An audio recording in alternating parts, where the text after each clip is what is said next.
No. And may audio naman kami, hindi lang kami nagsasalita. Siguro start tayo around 6:05. Tama, no? Naririnig niyo naman kami. Or ako.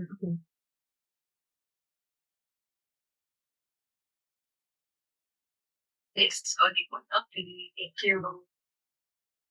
Start tayo around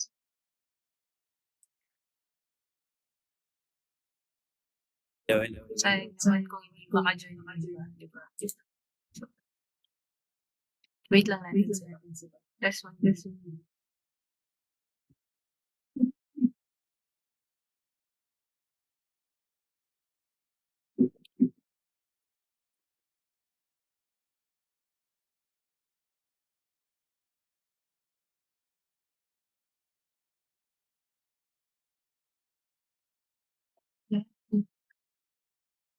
Okay, good evening sa ating lahat. Happy Easter. Thank you sa pagsali or pag-attend nyo sa EI study group natin for today. We'll have Sir John Eric Agaraw, who will be presenting ethics and governance of AI healthcare. So, before tayo officially mag-start, I'll just set some expectations and quick reminders that this session is being recorded. We have members here who will be recording the session and we'll be uploading it sa DP YouTube channel after the event. So, yung view lang naman most likely the slides and the speaker. So, if you have any questions as well, feel free to drop them sa chat. We have also Renz and other DP members who will moderate yung chat natin. Otherwise, I'm sure Sir Eric will be also reading them and answering their questions. So, to officially start for today's session, we'll be talking about something very important, and especially ngayon na ang bilis na ng paggalaw, ang bilis na ng growth ng AI. Usually, medyo guilty rin ako sa part na to. We create AI applications, chatbot, and whatnot. And then, later on na natin sinasali yung governance needs sa dulo. Tapos nalalaman natin, hindi pala or hindi tayo, may nilalabag tayo dito privacy, and etc. So, we have here Sir John Eric Agaraw, who will be sharing more into it, and specifically in healthcare. He's an AI specialist in healthcare at UP Manila and taking his master's PhD in AI. He's also the recipient of Kokokui Brothers Foundation Young Scientist Award and AOST Merit Scholar. So, bigatin talaga yung ating speaker for today. So, hopefully, maximize natin yung learning, no? Bihira ko nakikita yung AI governance and all. Sa totoo lang. Study AI and such. So, by the way, he's also the founder of ELB Data Science Lab. So, yung mga kapwa ko from LB Jan. Wala lang. Shout out. Also, he's part of the Stanford Intelligence. So, without further ado, let's welcome Sir John Eric. So, maraming salamat sa inyo. Magandang gabi. Pasensya na ito yung maririnig ko yung mga na pumaparada. Sa kape ako malapit sa daan. Pero ayun. Hello everyone. I'm Eric. Call me Eric. I'm an AI specialist sa UP Manila. And the Health Informatics Lead out of sa Mecoteco project. AI for Precision Medicine. So today, i-discuss natin yung ethics and governance of AI in healthcare. Before we discuss yung ethics, I want to discuss first the principles that we use in dealing with the data that we have, or even before we use it. By default, yung nakikita nyo sa screen, ito yung sort of aging framework that we have to take into consideration when we're making decisions, especially in data-intensive projects. First, yung nakarin, yung protecting people. As you can see under this, there are three sub-themes. Unang-una yung protecting individuals and communities. Pangalawa yung advanced data security. And pangatlo yung building trust. Share ko lang, more often than not, we start with item number 3, which is yung building trust. This could mean chatting out with the stakeholders, clinicians who can help you with your project, who could also possibly help you further refine yung objectives nyo. And if you're fortunate enough, they get to be involved in the project and be the consultant dun sa ginagawa mo. So, part ng protecting the people is making sure that you're nailing the problem and the proposed solution with right people. So, yun yung term, no? Right people. Meaning, you involve someone who is an expert in the field to be your advisor, so that you create a solution that is most accurate for the patient needs. You also have protecting individuals and communities as mentioned. So, this is where you handle data such that you foresee kung ano lang yung mga kakailangan. We have to ask the questions, what's the minimum data I require to accomplish the objectives?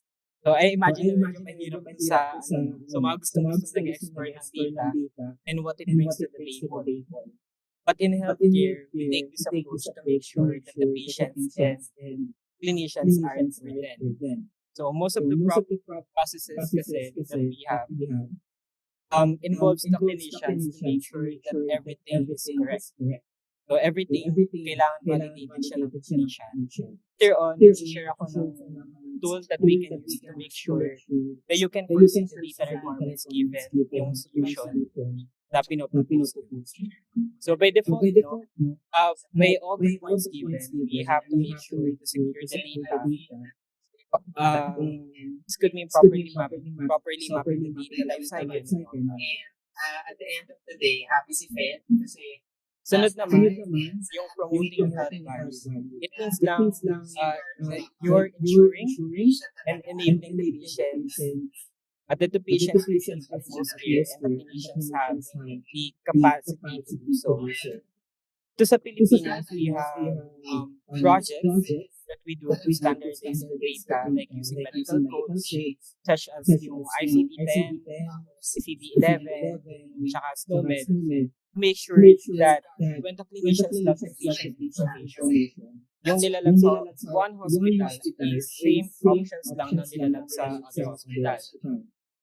Kapag yung pasyente ay sa hospital, at the data that the patient has from their hospital can be accessed sa current hospital. So that's what you call interoperability. Na-access mo in different places yung data ng pasyente, even may consent.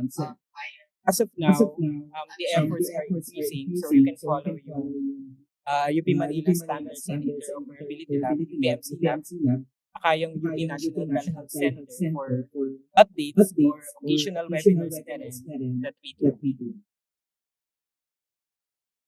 So lastly, yung prioritizing equity. It's just means removing all the blockers that hinders the patient in receiving the best care possible. In data and technology terms, it means being aware of the biases and mitigating them, or even making sure that the population is properly represented sa data set that we have. So, dito tayo sa ethics of AI in healthcare. Yung nakikita nyo sa screen ngayon, I think this is one of the key considerations why we need to talk about the use ng AI in healthcare. Kasi tayong humans in this context, mga doktor, mga clinicians, professionals, they take over.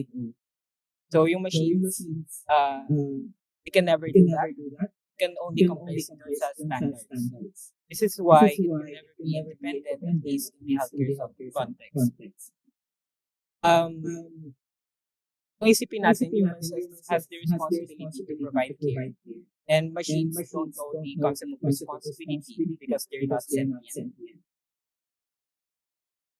Eto, gusto ko lang i-share. Naisip ko lang siya kahapon. Na-addict ako dito sa dapit. Si Dr. Alashini, siya yung attending na na-introduce sa season 2. And health informatics din, yung isa profession niya since sa pagiging attending. Yung pinakita dun sa show, she informed the patient that she will be using AI. And sinesend yung SOAP or yung summary ng patient data and the medication and yung care na ipaprovide sa kanya dun sa EMR. Magic, alam natin how it works AI, pero the students observed there's an error for the medicine part of the plan. So, mali yung lang na medicine.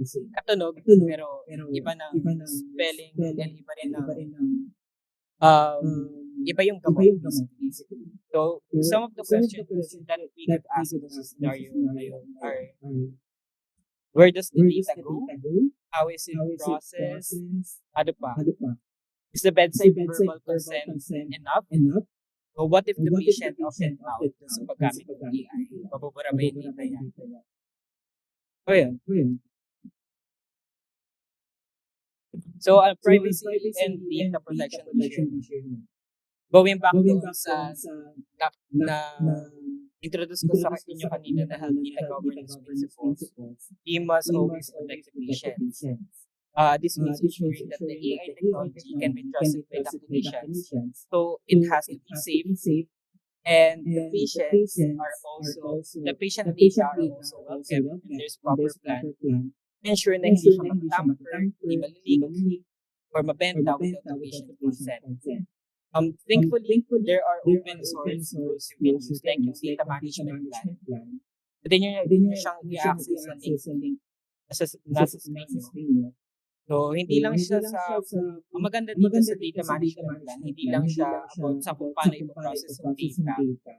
Pero you can also input yung type of project you're working on, so you can anticipate the technology being used, its involvement with data, and other customizations that will help you be responsible and accountable. Ito, informed consent and authentication. Pero mga issues na ganito, there are instances where the patients are not fully informed kung saan ginagamit yung data nila. Even though the patients are given consent forms, we have to ask if they really understand what it means. I would argue na necessary siya when using AI, especially if the one who provides care has the risk of offloading their intellectual capacity to the machine itself sa AI. Yung mga instances na gano'n, where they choose the machine fully, they're not double-checking. So, para siyang Dr. Google, pero yung kung ano yung first search, yun na agad yung second, wala nang critical thinking whatsoever. Meron din namang issues sa biases. Wrong tayo dito. In AI, we have to be aware not only of the software, pero how our decision making affects yung pag-focus ng AI, and it starts with the data. So, ayun. You see, no? Sa discussion natin. There are issues that are dire and could be potentially harmful to the patients and harmful also to the clinicians, especially their trust. This is a big topic and issue sa aspect ng AI, kaya naman yung World Health Organization, they release ito nakikita nyo, ethics and governance of AI. Pwede pang palipas na oras. Basa-basa na. Ito yung nilalaman niya. Promote autonomy. Yung AI is just a tool, must be governed and be an assistant only.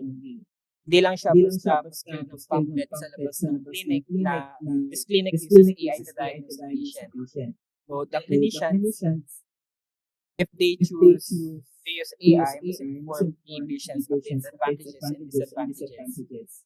Before that, the clinicians must be made aware of the intricacies then ng AI, like who is responsible when AI fails, sila ba, or is it the company who developed? All of this can be mitigated by putting the human in the loop. Ang ibig sabihin na you're not uploading your critical thinking skills sa AI. You are using the AI as a tool to deliver the patient needs, take care of the patients, and this means that you are also checking the outputs. Ito, promote human well-being, human safety, and public interest. So, alam naman natin na the AI must not cause harm. It must meet safety and accuracy standards, human rights and ethics must guide the AI design tools.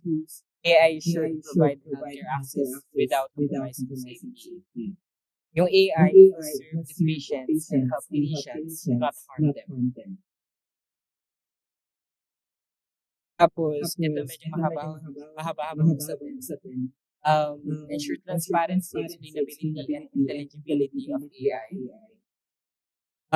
We have to take the necessary steps in on how the AI models make decisions and how they are made. This is part of protecting patients and building trust with the clinicians.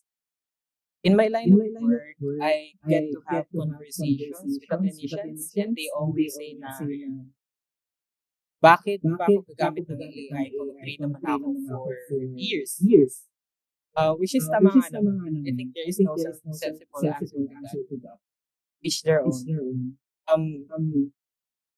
Ang naging pag-process ko dyan is it's more of a me problem as an AI specialist. Kumbaga, make sure that the AI is unang-una, it siya sa clinician workflow and it doesn't add up so work sa benefits and that. It must lessen it. Pangalawa, it is my responsibility to make sure that everything is understandable by the clinicians. By the clinicians themselves, even the smallest trivial details like what does precision mean, what does sensitivity mean. This way, we are slowly building the clinician's trust as well as enabling them to make proper decisions when they're dealing with clinicians. Ito, foster responsibility and accountability. You must be clear of the governance and like who is responsible for the output of AI. Madami nag-argue na it is a responsibility of the government and the institution.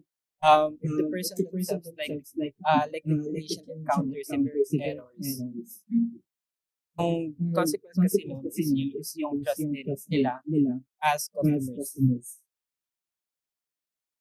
Ito naman, ensuring inclusiveness and equity. We should also foresee kung sino yung gagamit ng AI and how to make this solution fit to the needs that they have.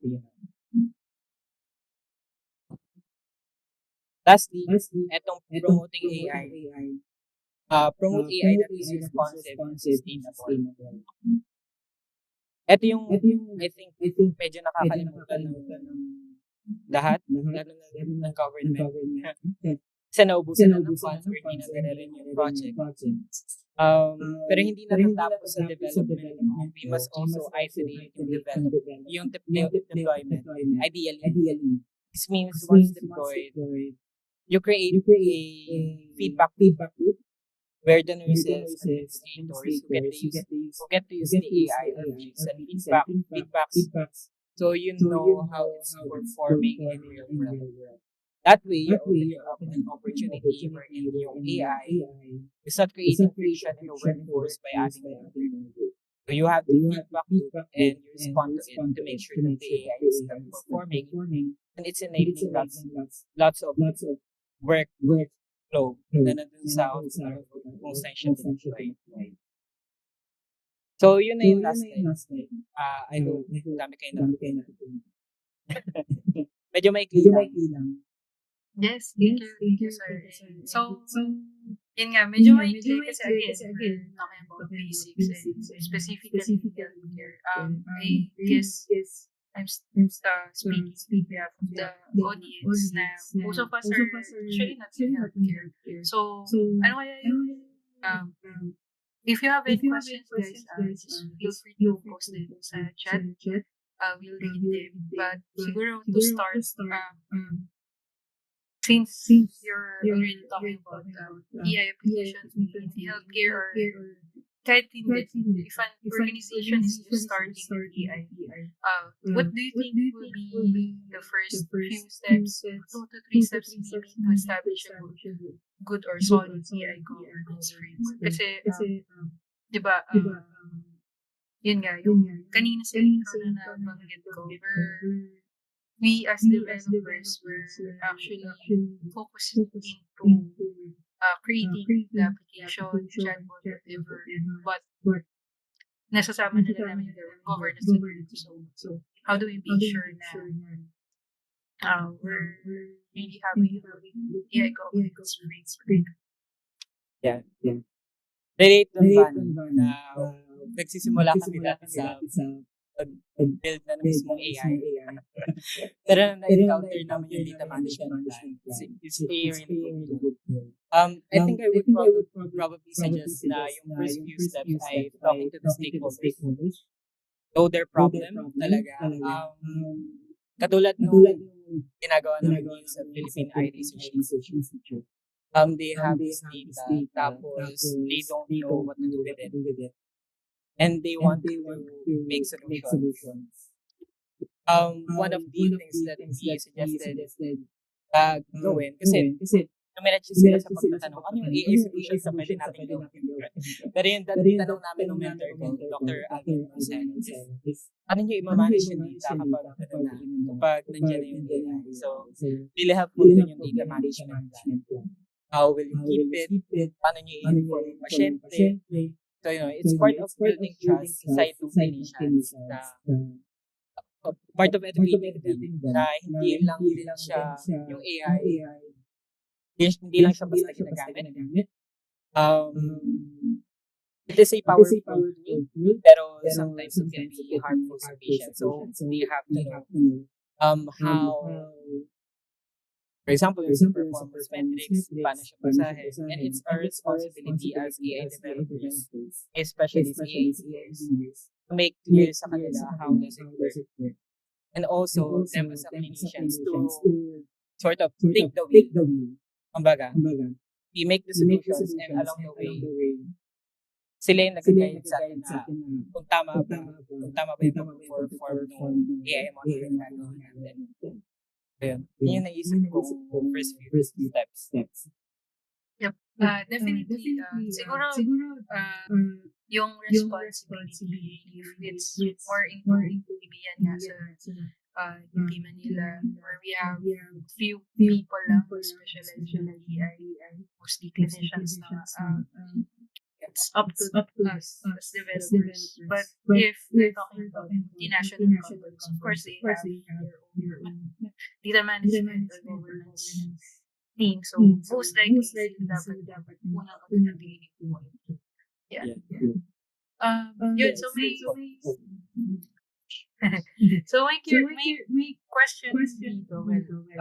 I'm curious about the cybersecurity situation here in PH in terms of healthcare.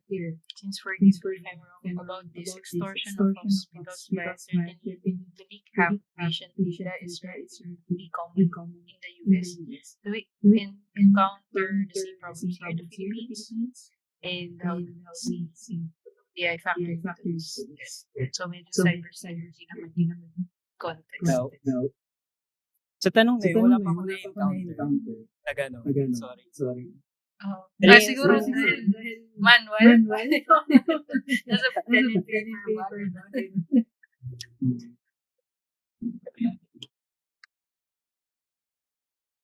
Yeah, interestingly, sinusunod natin yung data privacy law 2012.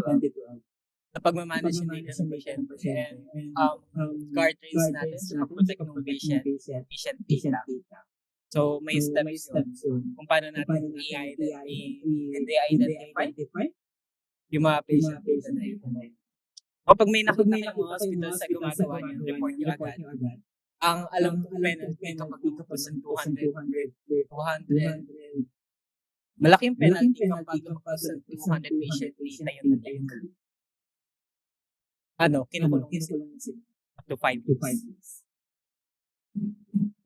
So I guess yun nga, also reading here some chats. Wala pa kasi tayo reading pa as well. Meron nga tayo yeah. Cyberpunk. So, I think that's also siguro yung nakikita ko lang. Yeah, correct me if I'm wrong. Dahil nga, yung mismong universal healthcare natin is not yet, at least on my point of view, is not really fully implemented in the Philippines. So, parang hindi ba natin really concerned in terms of hacking of patient data. Kasi yung sharing of data from one hospital to another, kailangan mo dala mo ulit na yung papel. Wait mo rito. Hospital. Yeah, yun yung efforts ngayon.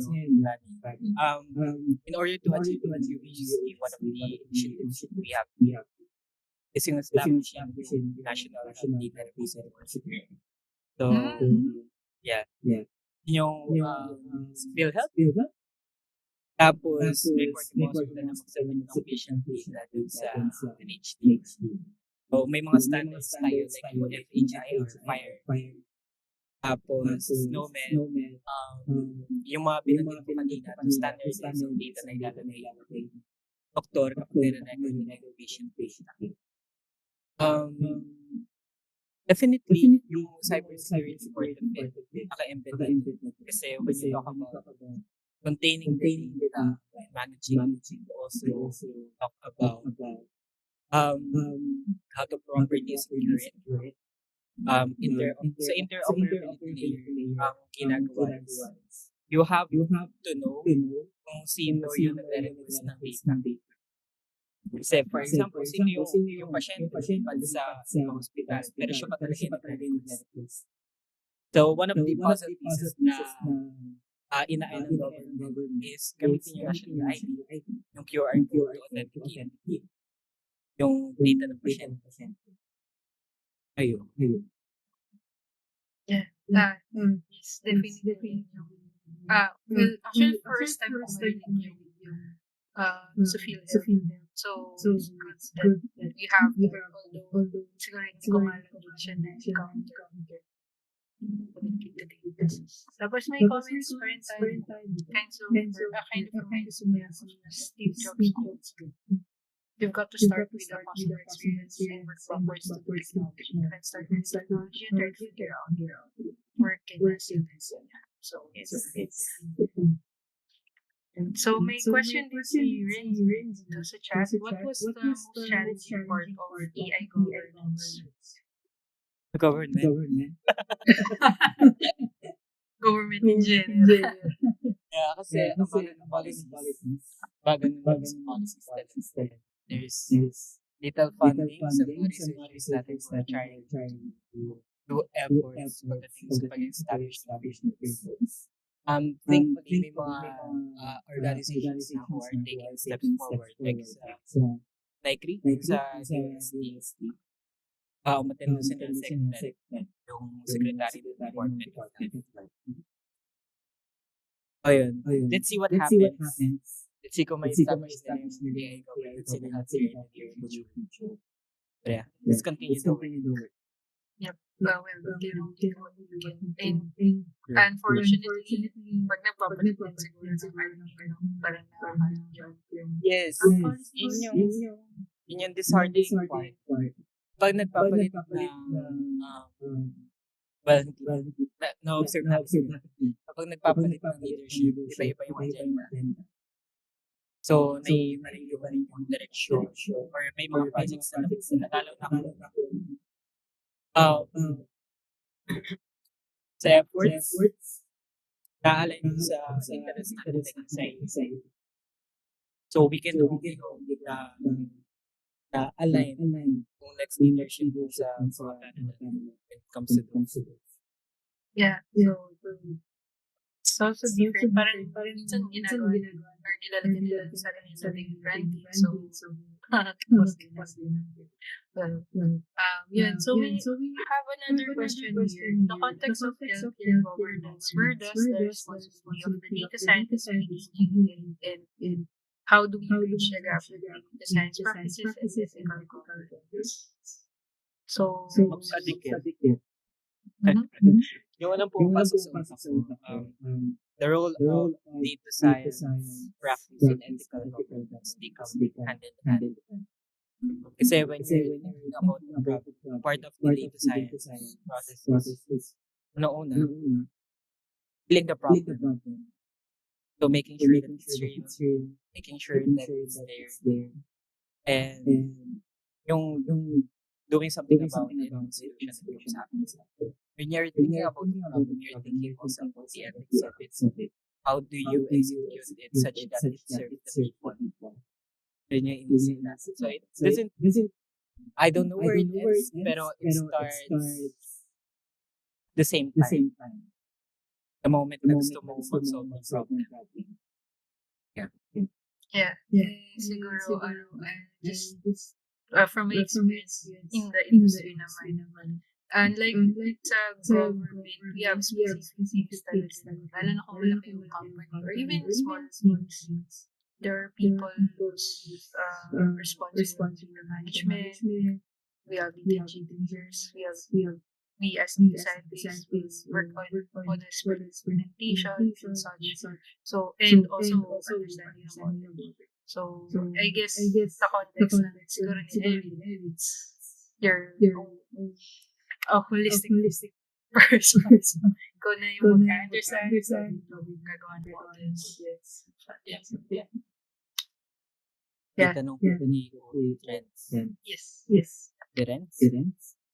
Yes. Ano daw usually, curious din ako dito. Ano usually yung mga AI solutions for healthcare? Like, are they more familiar to AI? Can you provide examples? Curious. Sa both, actually. Ang dami opportunity sa healthcare. Una yun sa operations pa lang. Operations research. Magamit ng machine learning para mapaikli yung process from the moment na gusto yung patient sa hospital punta doon sa patient sa consultation yung recognition ng mga ganun problem.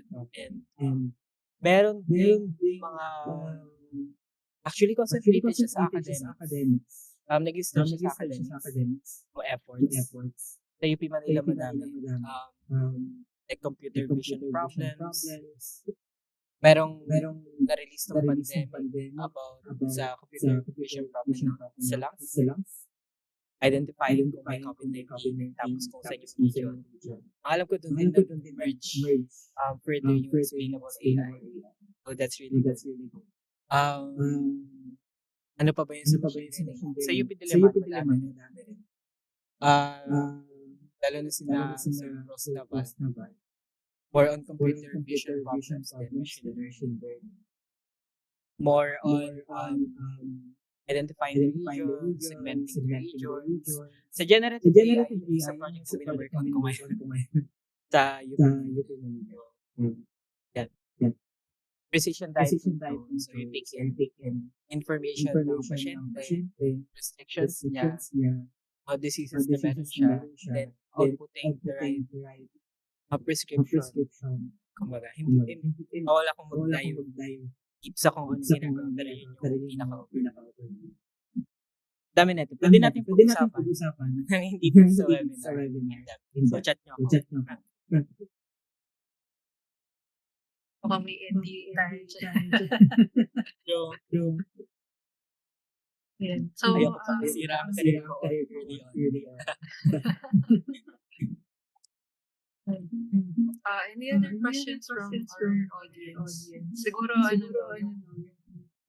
for me personally, sobrang different na siguro talaga ng dynamics in public versus in private. So, makikita natin isang tao sa small groups of people in the drive ng applications of AI government. And also, I think it's segmented or yung parang iba-iba din by department. Or do we have a holistic approach plan doing AI?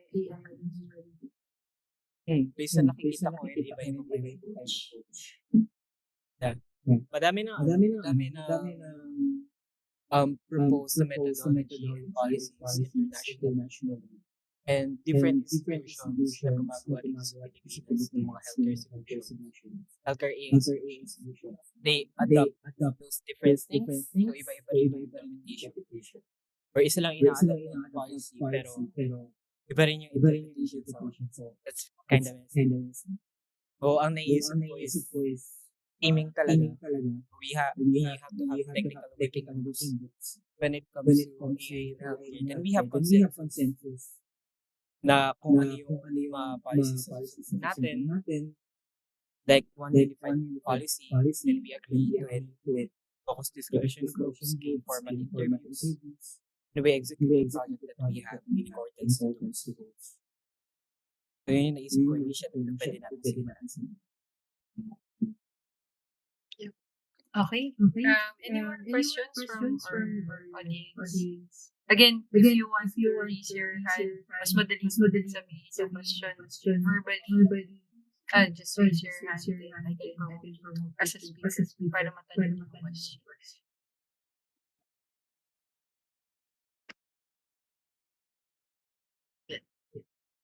Okay, will we need, siguro I have one last promotion lang ng ating other study groups for this month of April. I'll place it here sa chat. We actually have two more this April. One is more into the data science and engineering. So we have engineer mapping. We'll deep dive into the norms of data science and engineering. And then, April 19 ito, huwag niyo rin mag-miss kasi we have Sir Bong and Renzi here in our call. They'll be doing or creating a simple yet secure agent using Google. I think meron din silang freebie for free credits. Please correct me. So, yun, may mga ganun pa tayo opportunity. So, just stay tuned. Join lang kayo sa mga events natin kasi may mga free credits from yan, sorry for the commercial. Kung may questions pa kayo or clarifications,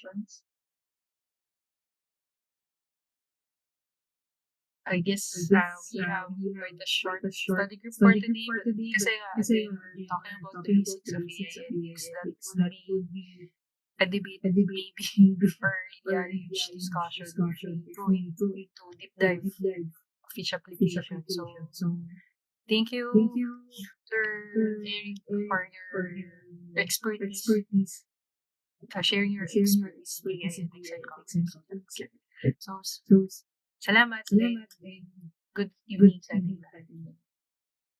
Thank you, Vani. Thank you sa mga pumunta.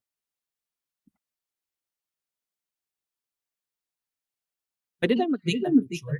Ay, sure. Ay, hindi ko lang yung audience natin cannot open their cam kasi we only have that for speakers. Okay. It's okay. Okay naman yung screenshots yung sa laptop. Sure, feel free to do so. 3, 2, 1. Thank you. Maraming salamat sa mga. I hope you learned something. Thank you. Feel free to reach out sa messenger kaya sa LinkedIn if you have inquiries or you want to brainstorm.